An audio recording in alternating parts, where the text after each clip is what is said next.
선회한 것 아닌가 생각됩니다. 예. 지금 뭐 준비된 시간이 거의 다 돼 가고 있기 때문에 이번에는 국민의힘 얘기 중에서 제일 관심이 가는 것이 이제 단일화 부분이잖아요. 근데 오늘 안철수 공동선대위원장이 이준석 후보 유세현장을 따라가서 만났습니다. 이 만난 다음에 여러 가지 얘기가 나왔는데 이 부분이 과연 효과적일 것이냐, 즉 단일화 가능성이 있느냐에 대한 질문을 드릴게요. 26일이 이제 투표용지 인쇄일이기 때문에 그 전까지는 해야 된다라고 하는데 혹시 가능성이 있습니까? 단일화 가능성은? 아직은 있다고 봅니다.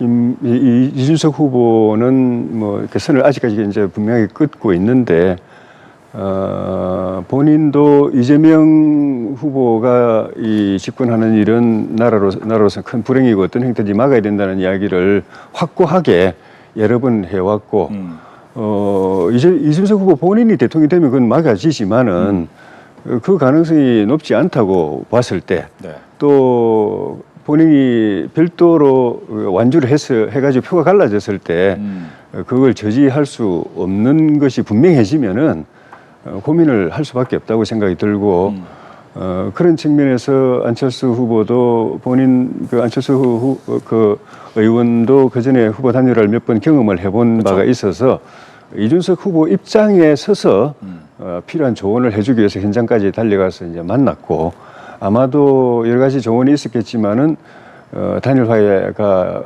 그 개개인의 유불리, 뭐 정당 간의 유불리, 후보의 유불리 떠나가지고 나라를 위해서 이건 절체절명의 과제라는 걸 아마 강조를 했을 것 같고 그다음에 꼭 만약에 고민 끝에 하게 된다면은 시기가 중요하다. 그것이 본인이 어쨌든 단일화를 위해서 자기 후보직을 사퇴하는 사람 입장에서 볼 때는 희생인데 그 희생이 보람으로 결실이 되려면은 시기를 놓치지 말아야 된다.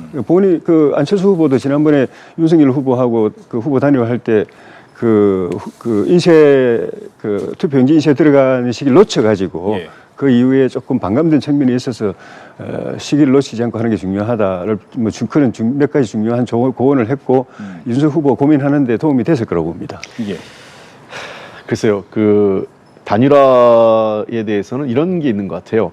국민의힘 쪽은 단일화가 되면 좋고 안 되더라도 사실 이준석 후보의 지지율이 올라가는 것을 막는 효과가 있는 것 같아요.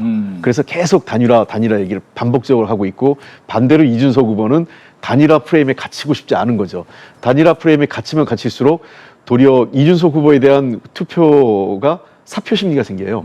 그러니까 그 효과를 국민의힘 측에서는 노리고 있는 것 같아요. 그런 측면에서. 왜냐하면 이준석 후보의 지지율이 예를 들면 7, 8% 지금 여론조사의 경우에 따라 다르지만 대략 그렇게 나오고 있잖아요. 그런 경우에서 그렇다고 해서 이준석 후보의 표를 100으로 봤을 때 제가 보기에는 100 다 김문수 후보로 가지 않습니다. 대략 한 5 내지 6 정도가 김문수 후보로 갈 거고 3, 4 정도는 이재명 후보한테 가거든요.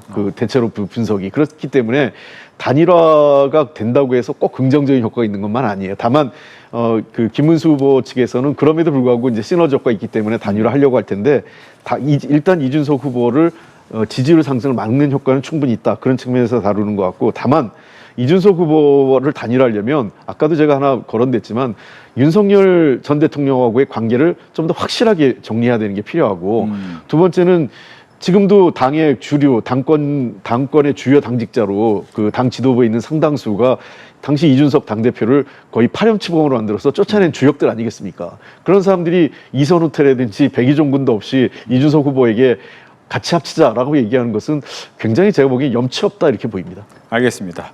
이렇게 해서 정치권 이슈 홍익표 전 더불어민주당 의원, 조혜진 전 국민의힘 의원 두 분과 함께했습니다. 오늘 얘기 잘 들었습니다. 고맙습니다.